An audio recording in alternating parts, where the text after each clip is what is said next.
A piercing shriek cut through the morning calm, sharp enough to rattle glass. I glanced up from watering my rose bushes and saw Karen Fitzgerald, the HOA board president, furiously shaking the padlock on my newly installed gate as if she were trying to break free from chains. Her face flushed to the exact deep red hue of my custom diamond pattern driveway, the same one she had attempted to declare common property just 3 weeks before. She stood there, in her expensive designer swimsuit and sheer cover-up, pool bag slung over her shoulder, finally realizing that her preferred shortcut to the community pool was now forever closed off. I turned back to my roses, allowing myself the faintest of smiles. Sometimes justice arrives in the simple form of a $20 padlock from the local hardware store.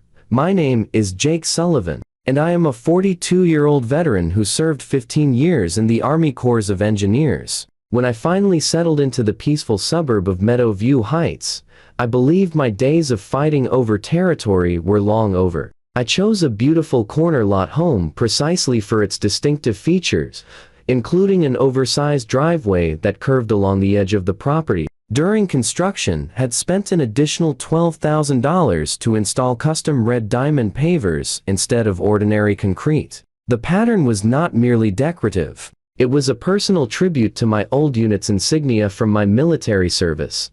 The driveway ran alongside HOA-maintained land that featured a walking path leading to the shared community pool, but every inch of those red diamonds lay squarely within my property lines. Karen Fitzgerald had moved into the neighborhood 2 years before me, and had somehow maneuvered her role as an HOA board member into what felt like personal dominion. At 53, she ruled the community like her own private kingdom, with rules that appeared to shift according to her whims. Her husband rarely spoke. Her 2 grown children visited only during holidays, and she occupied her time by measuring lawn heights with a ruler and snapping photographs of trash cans left out past noon. The day we met, she introduced herself by pointing out that my moving truck had been parked 2 inches over the approved time limit. I should have recognized the warning signs then, but I naively chose to give her the benefit of the doubt.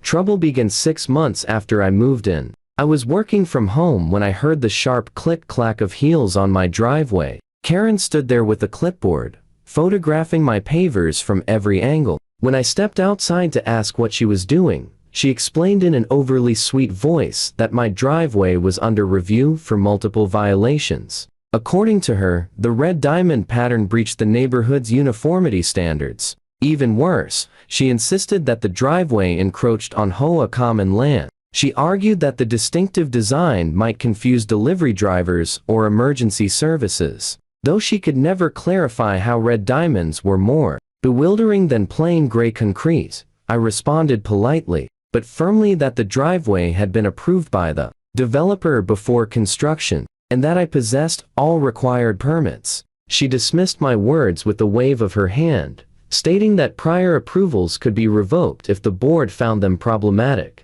When I refused to even entertain the idea of replacing my $12,000 custom driveway with standard concrete, her false smile disappeared. She warned me that the HOA had methods for handling non-compliant homeowners and strutted back down my driveway, deliberately stepping on each paver with her designer heels. The next morning, I discovered a bright orange violation notice taped to my front door. The fine was $200 for unapproved modifications visible from the street. When I peeled it off, another one underneath demanded another $200, this time for creating a potential safety hazard. By the end of the week, I had racked up $1,000 in fines for a driveway that had existed before I even purchased the house, but the fines were only the start of Karen's campaign. She began treating my driveway as her personal shortcut to the community pool, asserting that since it was under dispute, she had every right to inspect it regularly. Every morning at precisely 9:30, she would march across my red diamonds in her swimsuit and sarong,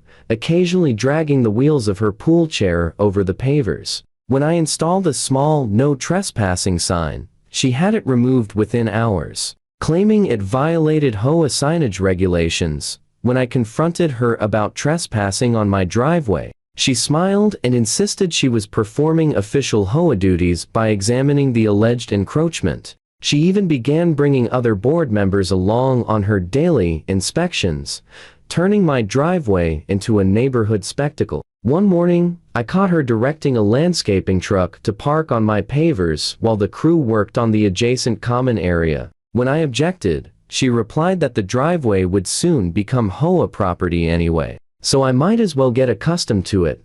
The conflict escalated when Karen submitted a formal motion to the HOA board to seize a section of my property as an easement. She argued that the community required assured access to the pool path, and that my driveway's position made it the obvious solution. The proposal included removing the red diamond pavers and replacing them with standard HOA-approved concrete at my expense. She even had the nerve to suggest that I should feel grateful for the enhancement to my property value. A special board meeting to vote on the motion was set for the following month, giving me exactly 30 days to mount my defense. I knew I needed expert assistance, so I retained Patricia Lawson, a property attorney who specialized in HOA disputes. Her first step was to obtain all relevant county records concerning my property lines and the original subdivision plans. What we uncovered was more promising than I could have imagined. Not only was every inch of my red diamond driveway clearly within my boundaries,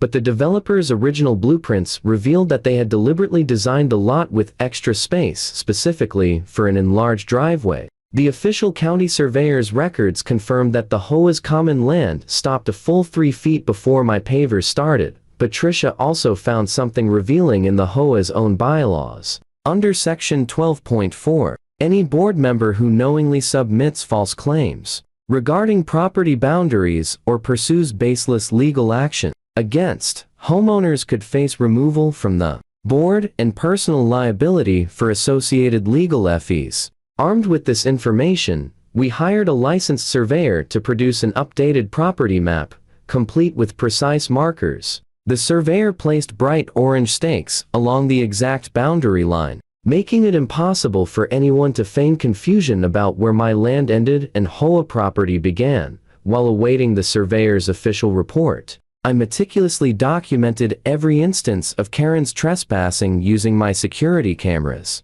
The footage revealed her crossing my driveway at least twice a day, often pausing to take phone calls or converse with neighbors while standing squarely on my red diamonds. One particularly damning clip captured her telling another resident that, once the board approved the easement, she intended to have a bench placed on what was currently my property. The sheer audacity was astonishing, but it would prove to be her undoing. With the surveyor's report in hand, and under my attorney's guidance, I made my next strategic move. Over a weekend when Karen was out of state visiting her sister, I contracted a professional fencing company to install a decorative wrought iron fence along the true property line. The design featured an automatic vehicular gate at the street entrance to my driveway, and a smaller pedestrian gate secured with a heavy-duty padlock where my land met the pool path. The entire installation was fully permitted by the county, complied with all relevant regulations, and violated no HOA restrictions on fence height or style. When Karen returned on Monday morning for her customary pool visit,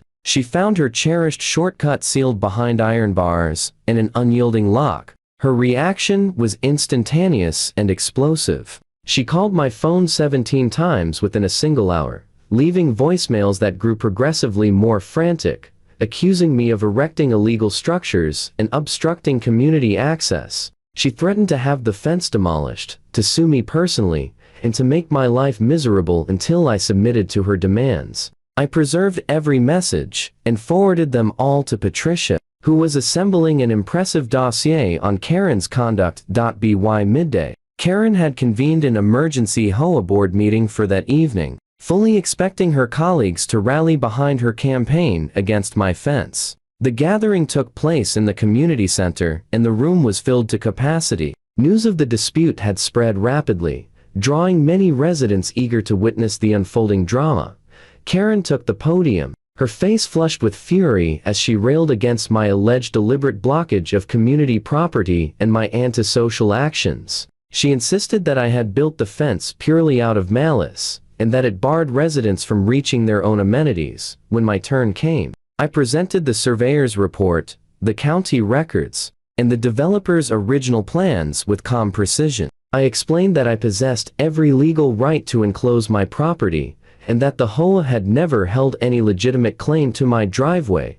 Then Patricia took the floor and delivered the decisive strike. She laid Karen's motion to seize my land side by side with irrefutable proof that Karen had long been aware of the accurate boundaries. She produced emails from 2 years earlier in which Karen herself had acknowledged the correct property lines during a separate dispute with another homeowner. Patricia outlined how Karen's actions amounted to harassment, repeated trespassing, and possible fraud. She further reminded the board of Section 12.4 in their own bylaws, emphasizing the personal liability they risked by endorsing Karen's unfounded assertions. The board members grew visibly uneasy as Patricia methodically presented the evidence. Upon her conclusion, the board president, a mild-mannered retiree named Robert Garrison, called for a short recess. During the break, I observed the other board members clustering together, casting occasional glances toward Karen, who stood isolated by the podium, with her arms folded and her foot tapping in irritation. When the meeting resumed, Robert cleared his throat and declared the board's decision. They were voiding all fines levied against me, rejecting the proposed easement outright, and issuing a formal apology for the harassment I had suffered. But the residents were not finished. A woman named Sandra Chen rose and moved for a vote of no confidence in Karen Fitzgerald's leadership. She detailed the abuse of authority, the fabricated claims, and the legal exposure Karen had inflicted on the HOA. The motion was seconded without delay, and despite Karen's indignant objections regarding procedure and required notice, Robert permitted the vote to go forward. When the ballots were tallied, the result was 87-12 in favor of removing Karen from the board. I watched the blood drain from her face, her mouth opening and closing soundlessly as the implications settled over her. The consequences followed swiftly and gratifyingly. Karen was stripped of her board position and received a formal cease and desist letter from the HOA's attorney, warning her against any further harassment of residents. She now had to detour an extra 3 blocks to reach the community pool, passing directly by my red diamond driveway each time. The constant reminder of her defeat must have been intolerable, because she shifted her morning swims to 5:30 a.m. instead of 9:30. Presumably to avoid encountering me, I adjusted my gardening schedule accordingly, ensuring I was out watering my roses whenever she hurried past, always offering a friendly wave. The final flourish arrives 2 months later when I spotted construction materials piled in Karen's driveway. She had applied to install decorative pavers of her own, seeking to replace her bland concrete. The new board, perhaps harboring a touch of retribution after years under her thumb, rejected her request, citing that the proposed design would breach the neighborhood's uniformity standards. It was the very same rationale she had once wielded against me. When I saw her standing in her driveway reading the denial letter, her complexion shifting through impossible shades of crimson, I decided to add one small enhancement to my property. Beside my gate, I mounted a modest brass plaque engraved with the words, "Private property, verified twice." Sometimes the sweetest revenge is neither grand nor theatrical. Sometimes it is simply a daily reminder cast in brass and red diamonds that you attempted to seize what was not yours and failed spectacularly. Karen's legal fees from her unsuccessful campaign exceeded $15,000. The HOA board also invoiced her an additional $8,000 to cover their attorney expenses in shielding the association from potential liability. Her outburst upon receiving the bills was so vehement that 3 separate neighbors phoned the police for a wellness check. She stood in her driveway brandishing the invoices and shouting about injustice and conspiracy until Officer Davidson politely recommended she continue her demonstration inside.